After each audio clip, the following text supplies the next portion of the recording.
Assalamualaikum warahmatullahi wabarakatuh. Selamat malam, selamat siang, dan selamat pagi. Terima kasih kepada semua kawan-kawan yang telah mampir untuk menonton YouTube ini. Dan terima kasih juga atas kehadirannya. Eh, dengan pembicaraan yang kemarin, kita bicara tentang eh, Soeharto, anak buah Soeharto bermain untuk menguasai daerah masing-masing dan juga saling menyingkirkan. Nah, jadi Harmoko dan Jenderal Sumitro adalah dua gajah yang sama-sama memiliki pasukan, sama-sama memiliki intelijen. Tapi dalam permainan intelijen, Ali Murtopo sangat-sangat lihai, sangat-sangat bagus, dan sangat-sangat cerdik dalam memainkan anak-anak buahnya. Karena semua yang dilakukan oleh Murtopo berhasil, seperti dia membuat hubungan Malaysia, Indonesia, dan penyingkiran Soekarno dia lakukan dengan baik, memperbaiki hubungan Indonesia Malaysia dengan baik. Lalu dia buat juga apa namanya dia membuat Opsus. Dia juga berhasil dengan baik dalam melaksanakan Opsusnya, dan juga dapat melobi orang-orang yang bisa dipercaya oleh Soeharto, dan hingga dia diakui sebagai bagian dari ASPRI-nya Soeharto secara langsung. Nah, inilah yang terjadi hingga permainan intrik dalam politik itu terus dilakukan olehnya demi kekuatan sang bos, yaitu Pak Harto. Nah, tapi di sisi yang lain juga Harmoko ini bermain dalam ketentuan-ketentuan yang dianggap baik, yaitu seperti dia mengumpulkan anggota-anggota DITI dalam GUPI. Terus dia juga melakukan interaksi dengan para mahasiswa. Jadi dia melakukannya pada tahun 65, bergabung dengan kelompok-kelompok yang ada di UI. Dia juga yang menggerakkan. Ini terlepas dari apapun, tapi kenyataannya Wali Murtopo lah yang bermain di setiap gerakan yang dilakukan oleh Soeharto secara langsung. Nah, inilah yang terjadi, teman-teman, bahwa kekuatan-kekuatan inilah yang sangat-sangat memperkokoh keberadaan Soeharto ketika itu. Nah, tapi ketika pasca Malari ini pisah semuanya, akhirnya ASPRI dibubarkan, dan juga Sumitro dipensiunkan. Lalu Ali Murtopo lari ke Departemen Penerangan. Di sisi yang lain, ini merupakan bagian yang sangat penting juga karena dia melakukan sebuah aksi untuk melakukan propaganda-propaganda ala Soeharto yang diteruskan lewat Departemen Penerangan, baik lewat TV, media, dan ini lebih kokoh lagi. Karena apa tujuannya? Untuk memperlihatkan bahwa Soeharto mampu dan bisa melaksanakan negara ini, dan dia melakukan sebuah kebaikan, dia melakukan sebuah aksi yang sangat positif. Inilah yang terjadi. Jadi terlihat di sini bahwa Soeharto lah pemain dari semua hal-hal yang ada di Indonesia Raya ini. Nah, di satu sisi lain, sejak tahun setelah pasca 74, Harmoko itu dilarikan ke Departemen Penerangan. Sumitro dilarikan ke duta besar, jadi duta besar di Amerika, di Washington DC. Dua-dua orang ini terpisah. Nah, tapi di sisi yang lain ada seseorang yang berbakat di sini, yaitu R.B. Murdani, bagian intelijen juga. Dia pernah disekolahkan di CIA di Amerika Serikat, dan dia dipanggil oleh Soeharto sebagai konsul di Seoul ketika itu, dan dia berhasil juga R.B. Murdani melakukan lobby yang sangat dahsyat. Dia bisa kenal dengan Presiden Korea Selatan, bahkan dia bisa lancar bahasa Korea Selatan. Dan dia sebelum di atas militer, dia juga bergerak di bidang intelijen di Bangkok. Tujuannya itu tadi, mencari informasi tentang kegiatan-kegiatan Malaysia atau tujuan Malaysia untuk menggerakkan.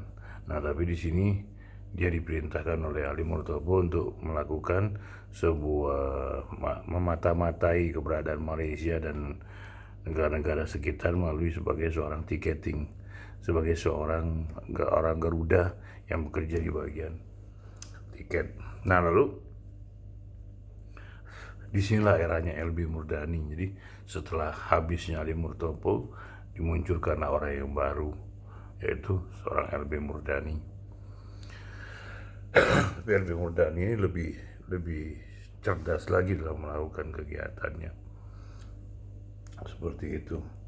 Dialah yang LB Murdani lah satu-satunya perwira menengah yang berani melakukan aksi berebut dari Barat yang disebut dengan Operasi Naga. Dia berhasil memasuki Irian Barat dan juga berhasil melakukan sebuah aksi untuk menempatkan beberapa pasukan di wilayah-wilayah Papua agar bisa menyerang Belanda dengan pasti. Yang disebut dengan Operasi Naga di atas perintah Soeharto. Nah, lalu inilah yang terjadi, bahwa pergerakan intelijen ini selalu tersembunyi, dan LB Murdani juga berhasil memasuki tim-tim dan menguasai tim-tim. Dan lalu juga LB Murdani lah yang menyusun ulang semua sistem intelijen yang ada di Indonesia. Dia sangat-sangat dahsyat sekali para LB Murdani, dan dia sangat-sangat berkuasa total dalam bidang intelijen.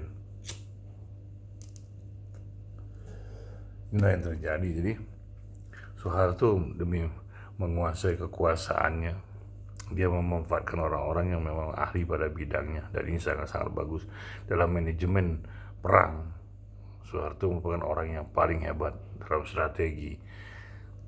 Seperti itu. Jadi yang diserang itu bukan dirinya, tapi orang yang di bawahnya. Inilah yang dipakai cara sekarang di zaman ini.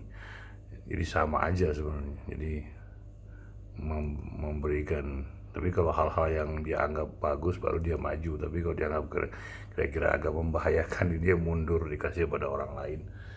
Itu biasa dalam politik, itu hal-hal yang umum.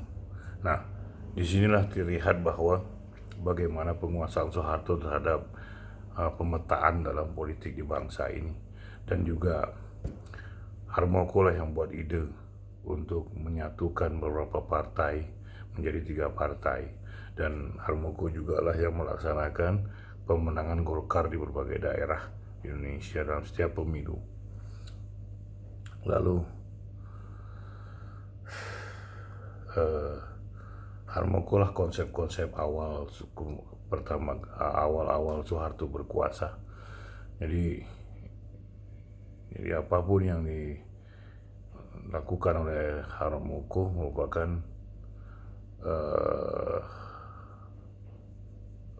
sebuah konsep yang sangat baik dan dilakukan dengan baik pula, dan hasilnya sangat memuaskan Soeharto secara umum. Nah, inilah yang terlihat di sini. Dan juga pasca Malari inilah yang terjadi penyingkiran beberapa jenderal dan diangkatnya seorang yang baru, yaitu Kolonel LB Murdani, Leonardus Benyamin Murdani. Nah, disinilah mulai ada perubahan sistem intelijen Indonesia. Pertama adalah bahwa sistem intelijen Indonesia ini diubah menjadi pelaksana dari operasi-operasi senyap di Indonesia ini, dan juga berhasil. Habib Murdani melakukan apapun dia pasti berhasil. Jadi seperti itu. Jadi apapun yang dilakukan oleh 2 orang ini, Harmoko dan Ali Murtopo dan Beni, sangat berhasil sekali dalam pelaksanaan apapun dan menghasilkan sebuah hal yang sangat dahsyat. Nah, tapi ada satu hal, apakah ini memang peristiwa Priok itu merupakan bagian dari sebuah hal yang sangat-sangat mencoreng keberadaan Soeharto sebagai seorang pemimpin, karena dia telah melakukan sebuah aksi pembunuhan besar-besaran di Priok tersebut. Nah, tapi di sisi yang lain juga terlihat bahwa tujuan awalnya itu untuk mempertahankan, alasannya pertama sih mempertahankan Pancasila, karena mulai banyaknya aksi-aksi yang menentang Pancasila sebagai dasar lewat kelompok Islam ini. Nah, Disinilah yang terjadi sebuah aksi pertimbangan, aksi-aksi yang sangat-sangat lihai, sangat-sangat bagus, sangat-sangat aktif, di mana LB Murdani sangat dipercaya oleh Soeharto sebagai tangan kanan dia. Segala hal yang berbau-bau intelijen itu diserahkan kepada LB Murdani, bahkan membentuk sistem-sistem jaringan-jaringan hingga informasi dari ibu kota provinsi, ibu kota negara hingga ke kelurahan sampai yang dasar. Ya, inilah yang dipakai oleh Nasution ketika itu, yaitu di fungsi ABRI. Jadi semua hal yang diambil oleh Soeharto adalah sebagai bagian dari hasil uji coba Nasution. Dia pakai di fungsi ABRI-nya, lalu Harmoko dia pakai 3 partainya, LB Murdani melaksanakan, yaitu mempertahankan diri dia sebagai orang yang sangat dihormati, diberikan kebaikan, diberikan tempat dan lain sebagainya.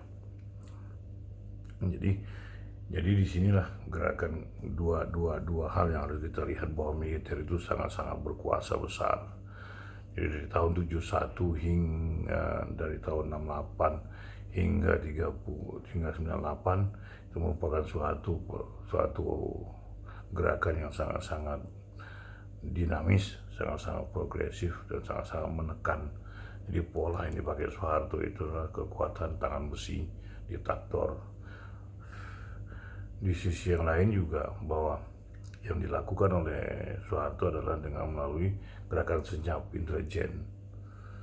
Nah, juga di satu sisi yang lain, Soeharto melakukan melihat orang itu berdasarkan kepatuhan pada dia demi kekuasaan dia. Jadi dia berpikir bagaimana dia tetap berkuasa, tetap melindungi anak-anaknya, tetap melindungi kelompoknya untuk tetap berbisnis di Indonesia Raya, hingga monopoli beberapa bidang-bidang. Inilah yang terjadi. Nah, tapi ada juga pergesekan terjadi, yaitu pada pemilu 1988, di mana LB Murdani juga sudah muak dengan apa yang dilakukan oleh Soeharto. Dia melakukan sebuah aksi juga. Nah, tapi sebelumnya itu lain terjadi, yaitu LB Murdani melakukan sebuah aksi, ya walaupun riak-riak, tapi itu tidak mempengaruhi LB Murdani dalam melakukan kekuatan dirinya untuk memperingati Soeharto, bukan mengkudeta, tapi memperingati Soeharto sebagai seorang presiden. Karena LB Murdani juga pernah bilang bahwa ada waktunya mundur, tapi Pak Sultan Hamengkubuwono juga memperingati udah waktunya mundur. Tapi apa yang terjadi, Soeharto tetap ingin berkuasa. Dan juga disitulah terjadi sebuah friksi, perpecahan atau fragmentasi dari sebuah pergulatan politik yang sangat kuat, di mana ABRI sudah mulai muak dengan gaya Soeharto, yaitu melalui mereka melakukan penentangan terhadap calonnya Soeharto, yaitu Sudarmono, ketika itu yang diangkat menjadi seorang wakil presiden. Nah, disinilah benar-benar LB Murdani menunjukkan dirinya. Jadi dia memainkan semua ruang untuk mencegah agar Sudarmono tidak masuk ke dalam area pemerintahan orang kedua setelah Soeharto. Tapi di sisi yang lain, ya Soeharto juga memiliki kekuatan karena dia banyak orang-orang yang di sekelilingnya, para jenderal yang sangat taat dan patuh pada dia, hingga tetap mendukung Sudarmono sebagai wakil presiden RI. Nah, di sisi yang lain juga LB Murdani terus melakukan gerakan untuk melakukan perlawanan ini. Jadi ada beberapa hal yang kita lihat di sini, bahwa Soeharto hanya melihat permainan politik ini bagi dia merupakan bagian dari permainan catur. Jadi dia ini strateginya sangat bagus. Dia sengaja menyorong orang-orang yang tidak disukai, oleh kalangan yang dia kumpulkan, Nah, dia mau lihat siapa yang masih menentang dia, siapa yang masih melawan dia, seperti itu. Jadi terlihat di sini. Nah, jadi dia seperti selalu memunculkan sebuah masalah, direspon sama orang itu lawan dia. Itu Soeharto. Jadi Soeharto itu tidak pernah menunjukkan langsung pada orang, tapi dia melalui orang lain untuk membuat sebuah isu. Nah, isu itu disambut oleh orang tersebut. Nah, inilah musuh dia. Seperti itu. Jadi Soeharto itu selalu main di belakang layar. Dia tidak pernah memunculkan dirinya, tapi yang diajukan ke depan itu adalah anak-anak buahnya. Ini merupakan sebuah kekuatan cerdik cara memainkan bidak caturnya. Di sisi yang lain juga, Soeharto salah menilai bahwa apa yang dilakukan sama dia, dianggap bahwa semua orang setuju. Apa yang dilakukan seperti melindungi anaknya, memberikan ekonomi pada anak-anaknya, menguasai beberapa bidang industri termasuk militer. Ini mulai tidak disukai oleh kalangan militer. Seperti itu. Nah, tapi Soeharto tetap menganggap bahwa orang-orang ini juga akan disingkirkan olehnya nantinya. Nah, tapi Soeharto memakai isu dulu. Siapa orang yang mulai menentang? Nah, itu yang dia sengaja dimajukan Sudarmono. Dia lihat siapa yang menentang. Jadi dia bisa langsung memecat atau menggantikan orang tersebut dengan orang yang baru. Karena kalau kita lihat Halim Murtopo itu, dia bekerja dengan Soeharto dari Soeharto sebagai Pangdam Diponegoro, terus sebagai bagian dari Koti, komando tertinggi untuk merebut Irian Barat, dan juga merebut mengganyang Malaysia. Jadi Harmoko dan Soeharto itu selalu bergandengan, selalu bersama. Dibantu juga oleh Yoga Sugama yang ketika itu bekerja di PBB sebagai Dubes Indonesia, ditarik oleh Soeharto dan menjadikan posisinya menggantikan mantan Kabakin yang sebelumnya. Nah, jadi 3 trio inilah yang memanage segala sesuatu yang terjadi di Indonesia. Jadi seperti itu. Nah, jadi apapun yang dilakukan oleh Soeharto itu adalah dia mengajukan dulu sesuatu yang tidak disukai sama kelompok di sekitar dia. Nah, dia ingin lihat siapa nih yang paling marah. Nah, itulah musuhnya. Jadi Soeharto itu memancing musuh lewat orang lain. Karena dia tidak pernah konfront dengan orang, tidak pernah langsung. Seperti itu. Nah, inilah budaya Jawa. Jadi budaya yang selalu dalam dunia politik budaya Jawa itu, bahwa dia adalah orang yang bersih, orang yang baik, ada orang raja. Jadi tidak boleh melalui langsung berlawanan dengan musuh-musuhnya. Jadi yang melawan musuhnya itu adalah ajudan-ajudannya atau pembantu-pembantunya. Ini seperti itu. Nah, jadi inilah yang tipikal yang dibuat oleh Soeharto. Hingga demikian kuatnya, hingga jadi pada tahun 88 itu tersingkirlah LB Murdani. Tapi pada tahun 83 tersingkir Ruda Yusuf. Menhankam waktu itu dipegang oleh LB Murdani. Pangap juga mengganti M. Yusuf. Nah, tapi satu-satunya jenderal yang tidak pernah menduduki posisi di lapangan adalah yang tidak pernah menduduki Dandim, Danrem, Kodam, Pangdam, terus lanjutnya itu cuma LB Murdani. Dia tidak pernah duduk dalam beberapa pasukan, dan satu-satunya jenderal yang langsung menduduki kekuasaan tertinggi di ABRI melalui tanpa jabatan sebelumnya, tanpa memegang teritorial, itu cuma LB Murdani, satu jenderal yang benar-benar diakui oleh Soeharto. Seperti itu. Jadi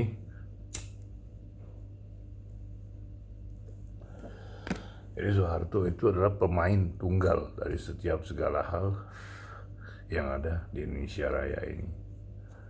Musuh-musuh yang lamanya seperti Nasution udah diam, Ali Sadikin diam, terus lain-lainnya udah diam. Nah, tinggallah yang muda-muda ini. Seperti itu. Nah, jadi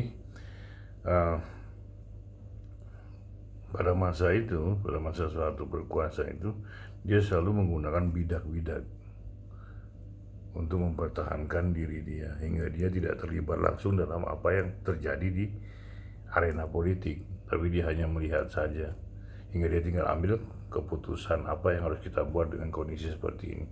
Jadi seperti itulah Soeharto. Dan yang sangat dipercaya saat itu cuma Ali Murtopo, lalu juga LB Murdani. Ini dua orang yang sangat dipercaya dalam hidupnya Soeharto. Kepercayaan hingga apapun yang dilakukan oleh Soeharto, yaitu tadi Soeharto mempertahankan dirinya lewat gerakan intelijen seperti itu. Dia tidak pernah melakukan gerakan dengan pasukan. Pasukan itu hanya hal tertentu saja bila ini dianggap sangat membahayakan atau sangat mulai massa, nah dia mulai turunkan. Tapi kalau tidak, dia bermain dengan senyap lewat intelijen. Jadi makanya dalam di intelijen Indonesia inilah kasus yang sangat-sangat khusus yang terjadi. Indonesia ini sangat-sangat dahsyat, sangat-sangat berhasil dalam membuat masyarakat itu jadi tenang. Nah ini tadi. Jadi apa yang dilakukan oleh Cokroaminoto, Ali Murtopo dan Habibie Murdani adalah menjauhkan, konsep awalnya adalah menjauhkan Soeharto dari kritikan, menjauhkan Soeharto dari segala sesuatu yang membuat dia malu, yaitu demo orang, lalu membuat sesuatu menjadi caranya Soeharto. Jadi berlangsungnya sebuah pemerintahan itu adalah caranya Soeharto. Jadi semua ide yang ada di luar itu tidak diterima. Membuat pelarangan buku-buku juga ini melalui jaringan intelijen seperti itu. Lalu bekerja samalah dengan pihak kampus untuk membuat jaringan baru, menarik mahasiswa untuk jadi bagian mereka dari kelompok itu untuk memberikan data, informasi dan segala macam lainnya. Jadi sangat-sangat fix, ini sangat-sangat bagaikan jejaring laba-laba, kemana-mana dapat dan nempel langsung orangnya seperti itu. Jadi jaringan yang Soeharto lakukan adalah melalui intelijen, sama seperti G30S PKI. Dia tidak banyak bicara, dia tidak banyak ngomong, tapi dia ketika bertindak itu pada waktu yang tepat. Inilah Soeharto. Dia sudah menghitung segala cara, segala hal. Dia sudah menghitung waktu, tempat, di mana dia bicara, di mana dia diam. Inilah strategi yang sangat-sangat dahsyat yang dilakukan oleh Soeharto. Lalu pada tahun-tahun setelah LB Murdani itulah, jadi mulailah ada menggunakan setelah Gupi, lalu digunakan lagi yang lainnya. Jadi cara-cara Soeharto itu dipakai seperti itu. Nah inilah yang sangat-sangat dahsyat sekali, bahwa permainan intrik-intrik politik yang dilakukan oleh Soeharto itu tidak bersentuhan langsung dengan dirinya. Ini yang sangat bagusnya. Jadi dia hanya menerima laporan apa yang harus dilakukan, itu yang dia perintahkan pada anak buah. Ini laporan, ya begini keadaannya, dia yang buat perintah. Jadi seperti itu. Nah mental, cara berbuat, cara mengayomi, cara menyayangi orang itu sangat luar biasa, hingga para anak buahnya tuh senang dan suka dengan Soeharto. Inilah cara seorang politikus ulung, hingga dia mampu bertahan sampai 30 tahun. Itu luar biasa sekali. Tapi ada satu hal yang terjadi, kekacauan Soeharto terjadi ketika Ibu Tien meninggal dunia.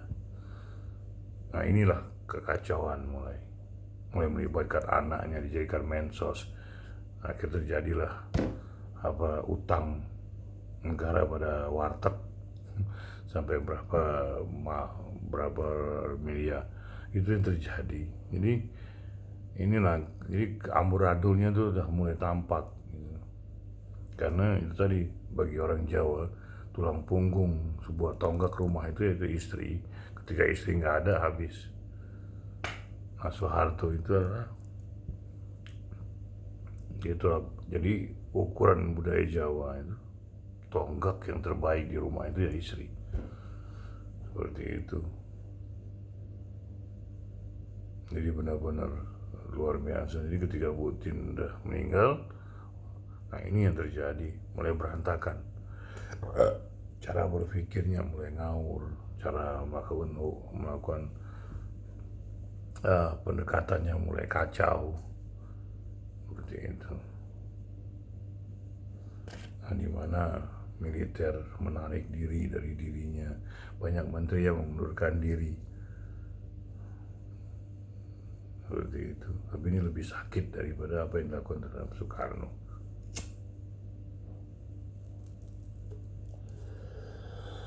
Jadi seperti itu yang terjadi. Jadi Soeharto melakukan sebuah gerakan-gerakan politik itu selalu memiliki langkah-langkah. Jadi dia selalu memancing orang dalam sebuah tindakan, dia memancing orang, kira orang merespon, ini musuh. Seperti itu. Jadi dia selalu membuat isu lebih dahulu. Nah, lalu ada orang yang merespon, nah ini musuh dia. Jadi seperti itu. Jadi Soeharto itu selalu memancing ikan, seperti mancing ikan dia dalam berpolitik. Jadi apa namanya tuh, kainnya tuh di entar ikan masuk, bro, tangkap mau ikan, ditarik, seperti itu. Nah jadi itulah yang terjadi di politik kail lah istilahnya ya, politik kail. Seperti itu, memancing musuh hingga dia tahu kekuatannya, hingga dia tahu bagaimana caranya. Karena itu tadi, karena dia selalu mengawasi, memiliki. Nah kalau dilihat nih orang udah mulai macam-macam, udah dia buat sebuah isu, muncullah orang yang memusuhinya, menangkap isu yang dimainkan oleh Soeharto. Ini sangat cerdas sekali dalam berpolitiknya, seperti itu. Nah, di sisi yang lain juga dia paling pintar itu memainkan bidak caturnya. Seperti itu. Seperti apa? Sumitro dan Ali Murtopo. Menurut dia ketika dia melangkah ke tahun berikutnya, dia akan aman. Dia udah berhitung semua, ini harus disingkirkan. Karena waktunya bagi dia untuk menjauhi dua orang ini. Kenapa begitu? Ya karena dia pikir bahwa ini dua orang ini tidak membuat nyaman dia dalam bekerja.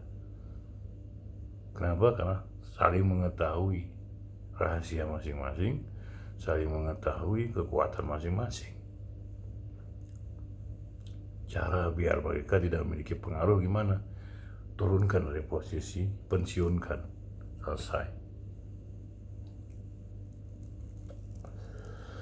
Jadi yang dimainkan adalah mental. Dia buatlah post power syndrome pada orang-orang yang pernah melakukan sesuatu pada dia. Seperti itu.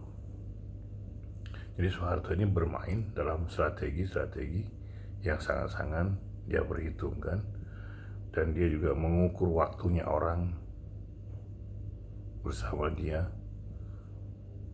dan dia juga mengukur orang-orang yang baru, yang setia sama dia.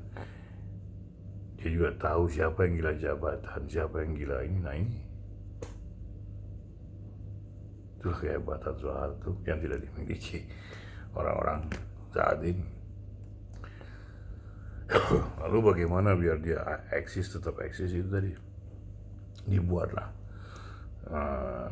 biar dia tetap sebagai memiliki nama di muka bangsa ini bahwa dialah penyelamat bangsa ini. Dia bikinlah janur kuning, dia bikinlah serangan umum, dia bikinlah film G30 SPKI. Itu merupakan salah satu contoh bahwa dia tuh membersihkan, membuat sesuatu yang buruk menjadi baik. Gitu. Inilah Soeharto.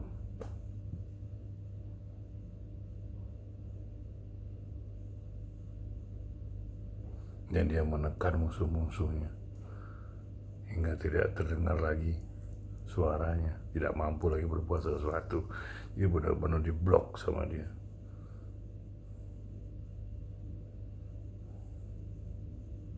Itulah sangat-sangat hebatnya Soeharto sebagai seorang pemain politik. Dia adalah seorang politikus. Dia bukan negarawan, dia adalah seorang politikus, unggul, ulung. Seperti itu. Karena dia sabar dalam melakukan apa yang dia inginkan. Sabar benar.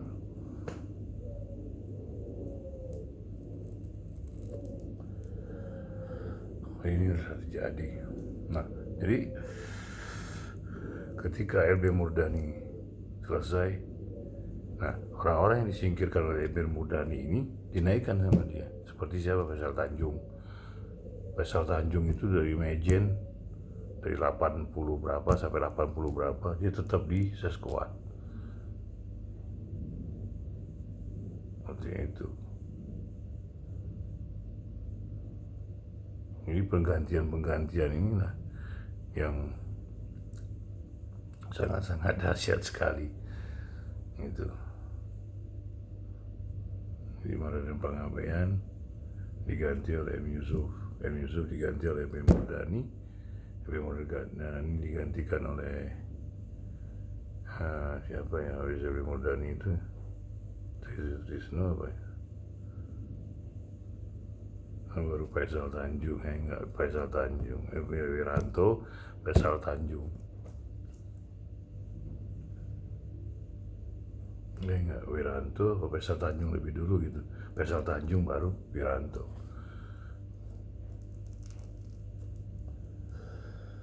Jadi dilihat oleh dia setiap melakukan sebuah penggeseran orang-orang, yang dilakukan apa? Pemotongan terhadap jalur-jalur yang selalu pernah dipakai oleh yang sangat setia sama dia seperti Ali Murtopo. Itu semua orang Ali Murtopo di stop dalam berbagai bidang. Demikian juga Sumitro, orang-orangnya Sumitro yang dalam militer ditahan. Maksudnya bukan ditahan, maksudnya dengan alasan berbagai macam cara digeser. Jadi tidak memiliki peran lagi untuk mengambil keputusan, membuat pasukan, mengeluarkan aturan militer dan lain sebagainya. Nah, seperti itu. Demikian juga ketika LB Murdani berkuasa, Soeharto minta tolong untuk membuat sebuah skema cara kerja intelijen. Nah, inilah yang mempengaruhi, dan LB Murdani juga yang membuat Sabta Marga, merubah Sabta Marga. Nah, di sisi lain juga, jadi LB Murdani ini adalah orang yang bekerja bukan sebagai anak bawahan, bukan taat pada pemimpin, tapi taat pada bangsa dan negara dengan sumpah prajurit. Itu LB Murdani. Nah, di sisi lain Soeharto melupakan ini. Seperti itu. Dan dia pikir bahwa anak baru ini bisa diatur, bisa diajak damai, bisa diajak kompromi. Ternyata tidak. Justru LB Murdani lah banyak yang memberitahu Soeharto, Pak, stop keluarga bermain. Demikian juga Ali Murtopo pernah menyampaikan ini. Yoga Sugama pernah menyampaikan ini. Yang terakhir itu LB Murdani yang langsung bermain biliar di rumah Soeharto dan ditinggal ketika dia bilang, Pak, stop lah, anak-anak bapak bermain bisnis, sudah terlalu besar. Ditinggal lah Soeharto. Disinilah mulai terjadi gap antara LB Murdani dan Soeharto. Ditambah lagi penentangan terhadap Harmoko sebagai ketua Golkar, menentang lagi Sudarmono sebagai wapres. Inilah yang terjadi. Jadi konflik ini diperlebar, dan orang yang menentang dia yang paling berani LB Murdani. Walaupun bagaimanapun LB Murdani tetap, ketika ada orang yang merendahkan Soeharto, dia marah. Seperti itu. Nah, jadi Soeharto merupakan seorang yang sangat ulung dalam politik. Dia adalah seorang politikus, bukan negarawan. Karena apa? Dia berani mengorbankan orang lain hingga mempertahankan dirinya. Itulah Soeharto.